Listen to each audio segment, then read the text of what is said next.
အလူရှင်နေကွန်ပျူတာရဲ့အိမ်လေးပြီးစေးသွားလို့အိမ်သက်တဝဲကျင်းပါတော့မယ်ဒုတာဆောင်လင်ဗုဒ္ဓဝင်ဆုရှင်အင်ဂျာဗျူးဒုတာဆောင်လင်ဗုဒ္ဓဝင်ပြဝဲမှာဝင်ရောက်ရှင်ပြိုင်ခဲ့တဲ့အင်ဂျာဗျူးဟာခေစဝုခက်ခဲ့တဲ့ဆောင်းဝဲကြီးကိုတတိုင်းကလုံးပထမဆင်းနဲ့အောင်မြင်သွားခဲ့သူပါကိုရင်ကျောင်းတို့ရွယ်လေးနဲ့စာပြုံးစားတဲ့အင်ဂျာဗျူးဟာဒီပြည့်ဝဲမှာဆွေးရသွားခဲ့ပြီးနောက်သူ့ကိုဝမ်းဝန်းပြီးတော့ကွန်ပျူတာပေးခဲ့ကြပါရီကိုပိုင်တတိုင်းကျောင်းတစ်ခုကလည်းပညာသင်ဖို့အတွက် scholarship ပေးရတဲ့ရွှေဆိုင်ကလည်းရွှေဆွဲကြိုးကြီးကိုစုချခဲ့ပါရီအကြပြီးတော့မှအိမ်ပိုင်လေးမရှိတာကိုတည်ရနောက်မှာလိုင်းသားရကဆရာတော်တွေနဲ့အလူရှင်တွေကစုပေါင်းပြီးတော့မြေကွက်လေးတစ်ခွက်ကိုပါစုချပေးရလိုက်ပါရီမြေကွက်ကိုရပြီးနောက်မှာအိမ်ဆောက်ဖို့အတွက်လူရှင်တယောက်ကမတီငွေကိုချင်းမိခဲ့ပါရီအဲနောက်မှာအခြားသောလူရှင်တွေပါစုပေါင်းပြီးတော့လူရဲလိုက်ကြတဲ့အခါအင်းလေးတစ်လုံးဆောက်ဖို့အတွက်ငွေလုံလောက်သွားခဲ့ပါရီအကြပြုကိုပူကြီးမစားမဲ့သူတွေကပုံမြပြီးအိမ်ဆောက်တဲ့နေရာမှာလည်းကြီးကျယ်ပေးကြပါရီအခုဆိုရင်တော့အကြပြုရဲ့တစ်ထက်တိုင်တွေကပြီးစီးသွားပြီဖြစ်ပြီးမကြခင်မှာအိမ်တစ်တက်ဝဲကိုကျင်းပါတော့မှာပါ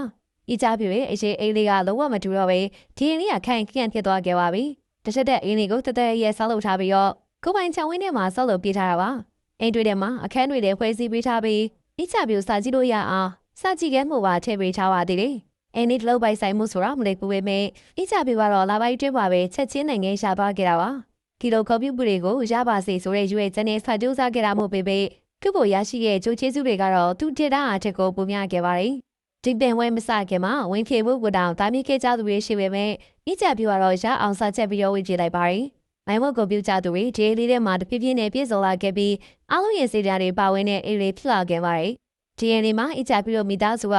အင်ဆိုင်နေပြီဖြစ်တဲ့ပြင်သူ့ရင်လေးကိုလည်းသဘောကျနေကြပါရီ။ဖော်တော်ဝင်စားပေးတွေကိုဒီလာပြီးရဲ့နောက်ဒီစုကြီးကိုရနိုင်ကြအောင်ခြားကလေးတွေကိုတူယူစေခြင်းနဲ့စေတနာနဲ့မိုင်းဝတ်ကွန်ပျူပေးခဲ့ကြတာပါ။နောက်နေ့ဒီမှာလည်းဒီပြန်ဝက်ကိုစိတ်ဝင်စားပြီးတော့ပြည့်ဆိုင်တဲ့သူတွေအတွက်အားတက်သွားအောင်တနိုင်ငံလုံးကစေနိုင်ရှင်တွေကချီးမြှောက်ပေးကြပါရီ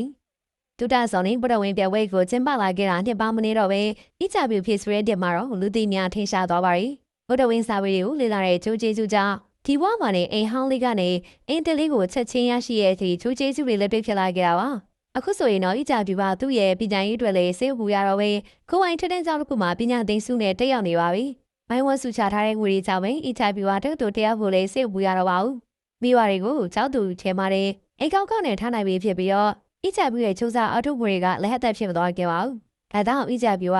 သူ့ရဲ့ရည်မှန်းချက်တွေတိုင်းဖြစ်လာအောင်စိတ်ရေးနဲ့ဆက်ကြိုးစားနိုင်ပြီးဖြစ်ပြီးတော့သူဆဲစားတဲ့နေအလိုလိုပြည့်စုံလာခဲ့တာပါထူတာဆောင်ရဲ့ဝတ်ဝင်တဲဝဲမှာဆွေးရတာကြောင့်စုဝေသိန်းဟာချီရရှိရပြီးကိုပိုင်တထိုင်အိမ်လေးကိုပါပိုင်းဆိုင်ထားတဲ့အကြပြတွေပမှုစကားလေးတွေကိုမှန်မှရေးသားပေးခဲ့ပါအောင်ရှင်ချီချူအားပေးခဲ့ကြတဲ့အတွက်လည်းအားလုံးကိုကျေးဇူးတင်ပါတယ်နောက်နေ့ဒီမှာလည်းစိတ်ဝင်စားစရာကောင်းတဲ့ကြောင်းရိုင်းတဲ့တူပြန်လာခဲ့ပါအောင်ရှင်ဒီရောတော့နေဝဲနှုတ်ဆက်ခဲ့ကြပါမယ်